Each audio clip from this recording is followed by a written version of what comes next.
Ellos tenían razón, pero mientras nosotros no llegamos a la era atómica, no supimos explicarlo de una manera científica. Nosotros apenas visualizamos el producto final de esta aglomeración atómica cuando observamos a la piedra, aunque no podamos ver la dinámica física que está uniendo aquellos átomos. Hasta ahora es que sabemos y empezamos a entender lo que los protomayas ya sabían entonces.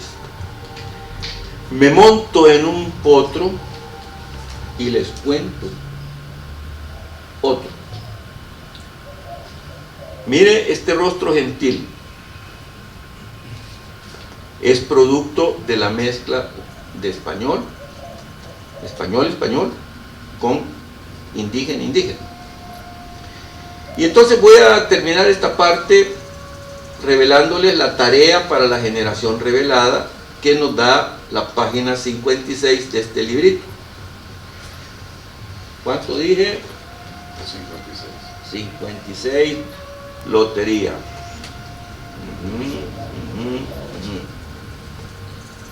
56.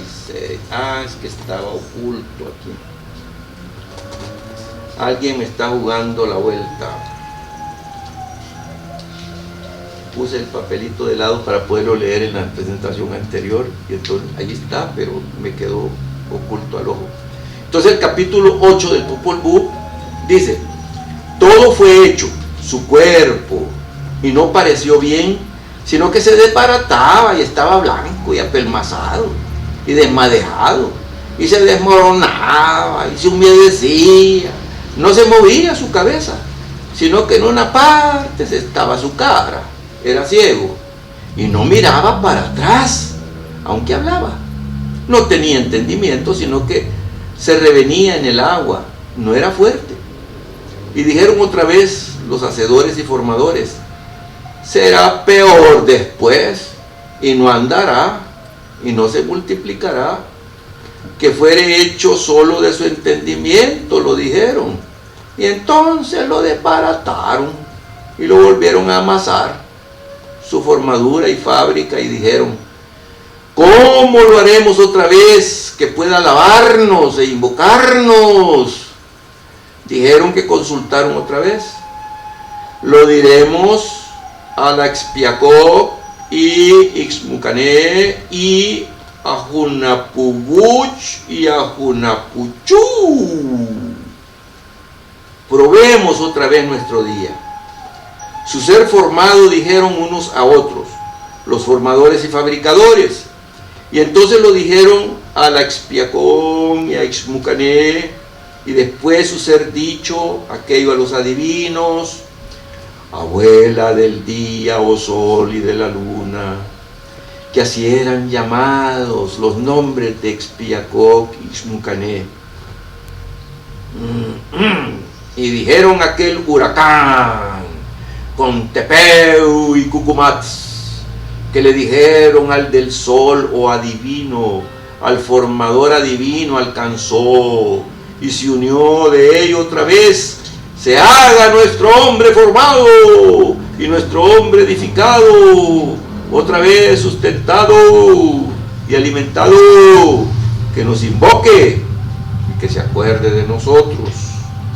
Entrad en la consulta, abuela y abuelo nuestro, Expiacoc, Ixmucané, como se podrá sembrar y aclarar nuestro ser invocado, nuestro ser adorado, nuestro ser acordado por el hombre formado y edificado, y por el hombre nuestro pobre, y así se diga: mostrad vuestro nombre, Junapubuch, Junapujú, 2 veces madre, 2 veces padre, grande pisote, el de los chalchihuites, el del torirón, el de la tabla, otro no, el del toltecal, abuela del sol, abuela de la luna. Así seáis dichos por nuestros formadores y criaturas: echad suertes con maíces y con tités, y sea solo hecho si saldrá, si labraremos, y lo tallaremos, su boca y su cara de palo, se le fue dicho a los adivinos. Octava revelación. Esto que acabamos de ver en el original, que repito, fue transmitido por la tradición oral y no quedó escrito sino hasta que se lo dictó el sacerdote maya al sacerdote cristiano,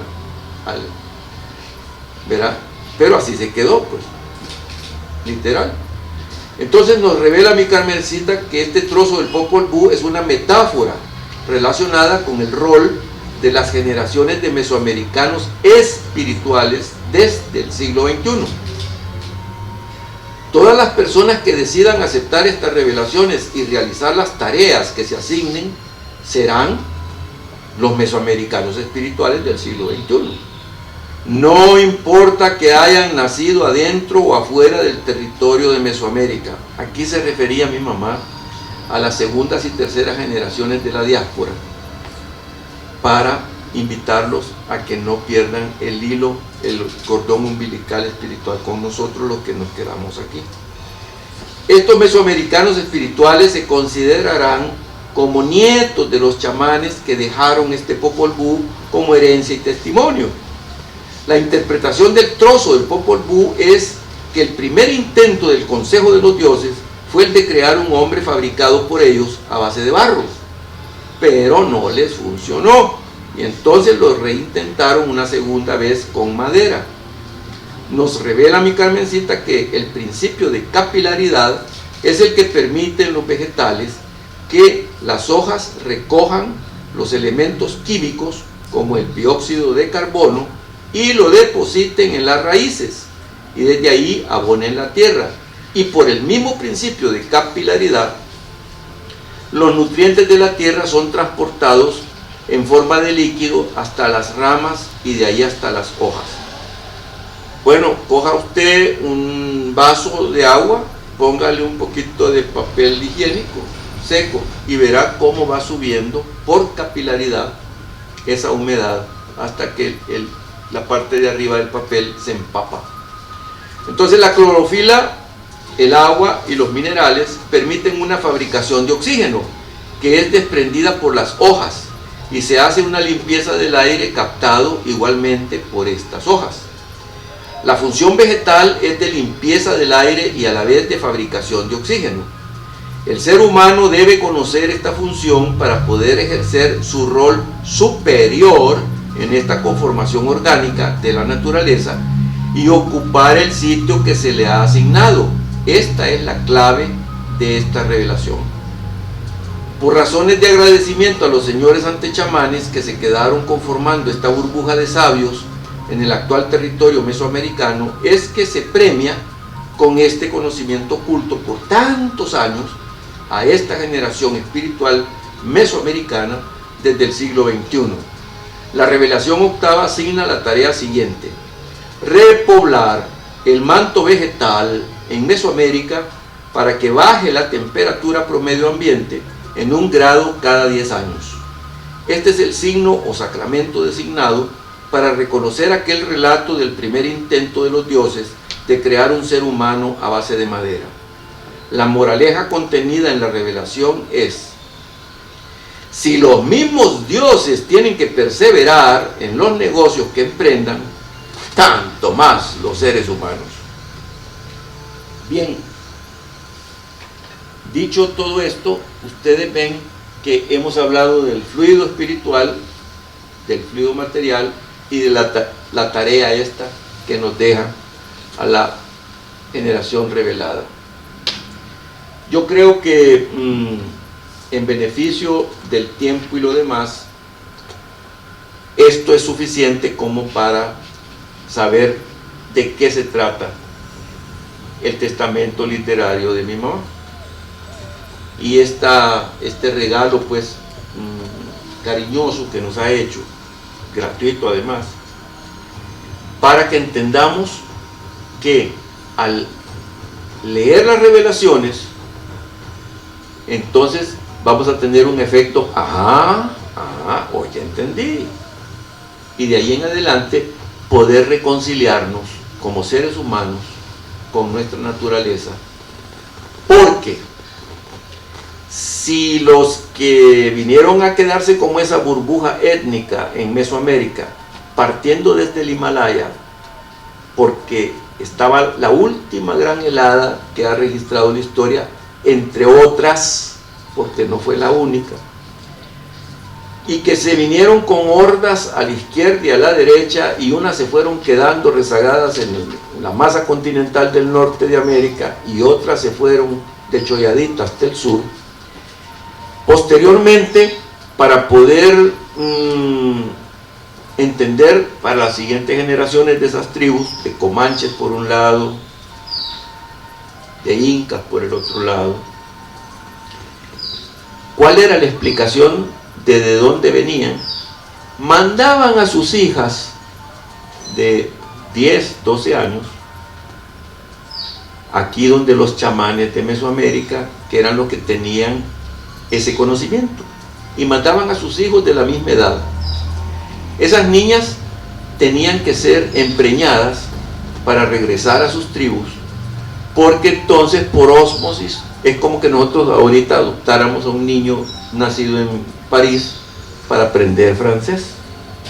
Esa era la creencia de ellos.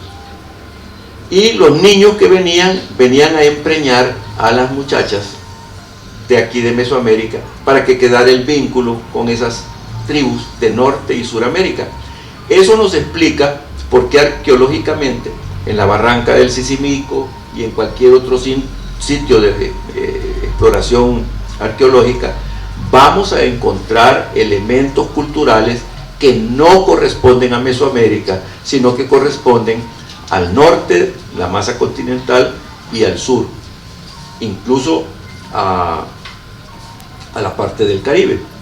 Es decir, que aquí había un movimiento de bisagra para pasar del norte al sur y del sur al norte, y los mesoamericanos tenían el derecho de paso. Pero fíjese usted que si vamos a comparar la forma de proceder en Asia, África y en Europa, cuando los pueblos han sido bisagra, allá lo hacían a la fuerza, aquí lo hicieron por conocimiento. Lo que quiere decir esto es que nosotros vamos a tener que enfrentar, más temprano que tarde, una transhumancia que va a partir del norte, porque le va a hacer ¡plum! Una usina atómica, o va a haber un accidente químico de las armas ABC, atómicas, bacteriológicas, químicas, o el cambio climático provocado por el ser humano va a ser tan rotundo que las áreas arables de las praderas de Wyoming ya no van a producir nada. Entonces esa población va a empezar a ponerse en movimiento nuevamente y van a buscar el sur y van a tener que pasar por Mesoamérica, y entonces vamos a retomar aquel rol que tuvieron los primeros pobladores, que tenían el conocimiento como peaje, el derecho de pasar. Bueno, pues te voy a contar de dónde venimos y de dónde venís vos. Hoy no, yo no tengo ni idea qué mecanismos vamos a ocupar para ser nosotros los porteros de esta transhumancia de norte a sur, pero que viene, viene. El asunto es cuándo. Yo no sé si tenemos nada más la ventana de esta generación o de 2 generaciones, si le podemos poner como horizonte el 2050 o el fin de este siglo. Pero la predeterminación de que este pueblo va a cortar el bacalao está aquí, en este libro. No tenemos ninguna razón para sentirnos menos que ninguna otra raza. Ninguna raza de este planeta es superior a nosotros. Nadie tiene 3 ojos, ni ha nacido tipo pulpo con 8 manos. Nadie es el dueño de los de la innovación productiva. Lo que pasa es que en otras partes ha habido otro pacto social. Nosotros aquí nos hemos acostumbrado a un discurso suplicante, y cuando salimos al diálogo internacional, salimos con el ay, ay, ay, ayúdenme, fíjese que yo pobrecito, fíjese que a mí me colonizaron, hay 400 años que me explotaron, ay, ay, ay, ay, ay, ay, ustedes hicieron una primera guerra mundial en Europa y nosotros pagamos los platos, después hicieron otra guerra sin preguntarnos, ¿verdad? Y nosotros pagamos los platos para que ustedes se volvieran a levantar, ay, ay, ay, ay, ay, ay, deme. No, ya llegó el momento en que este pueblo tiene que despertar. Y tiene que despertar de ese letargo de estar esperando que alguien le ayude. Nadie nos va a ayudar. No nos han ayudado. La ayuda que hemos tenido en estos 200 años de ensayo republicano liberal no nos ha ayudado para nada. El único periodo más o menos gozoso que hemos tenido en estos 200 años de vida independiente son estos últimos 30 años que nos ganamos desde la firma de los tratados de paz. Es el único periodo, es el periodo más largo en que no ha habido interrupción por mano militar. No ha habido golpe de Estado. Todos los gobiernos, nos gusten o no nos gusten, como decía el otro, llegaron por la vía del voto. Entonces, nosotros hemos dado un salto cualitativo como país. Lo que yo les pediría como rescate de esta tarde es que eso que costó, no solamente dinero, porque nos atrasamos una década, mientras que los demás países centroamericanos siguieron su marcha natural, nosotros detuvimos el tiempo y agarramos aire y dijimos, ¡ah! Bueno, es una forma de suicidarse si usted quiere, hágale y cuente los segundos, a ver. Yo creo que a los 3 minutos usted va a estar bien moradito. Pues eso es lo que hizo este país, llegar al punto del moradito, porque nos embelezó sacar estos jugos gástricos, el cainismo. No todo el que te dice hermano te invita a olvidar a Caín. Puede ser. Entonces ha venido el hermano grande, el primo norteamericano, y nos ha dicho que es nuestro amigo. Ha venido el hermano suramericano y nos ha dicho que es nuestro amigo. Más de alguno de Europa nos ha dicho que es nuestro hermano. Yo quiero que nos acordemos de Caín, por si las moscas. Entonces, nadie nos va a ayudar. Los únicos que pueden salir de este letargo y unirse con los protomayas espiritualmente somos nosotros mismos. ¿Y cómo? A través de la movilidad social ascendente. Nuestras familias están predestinadas a subir un peldaño social a través de terminar los estudios de nuestros hijos y nuestros nietos. Hagamos todo el esfuerzo por certificar las competencias laborales, porque esa es la única diferencia. Les voy a contar nada más. Ustedes recordarán que entre el año 2000 y el año 2010 hicimos un alarde regional frente al resto del mundo. Desembolsamos $3.000 millones para la ampliación del canal de Panamá. Y entonces me dice la autoridad de Panamá: ve, Napoleón, conseguime 30 soldadores submarinos que tengan la capacidad de trabajar aleaciones de aluminio. Y vine yo y pregunté aquí, en Safor, todos. Aquí están, me dijeron, tenemos unos en La Raza, tenemos unos en la presa 5 de noviembre. Había, con competencias, pero sin certificación.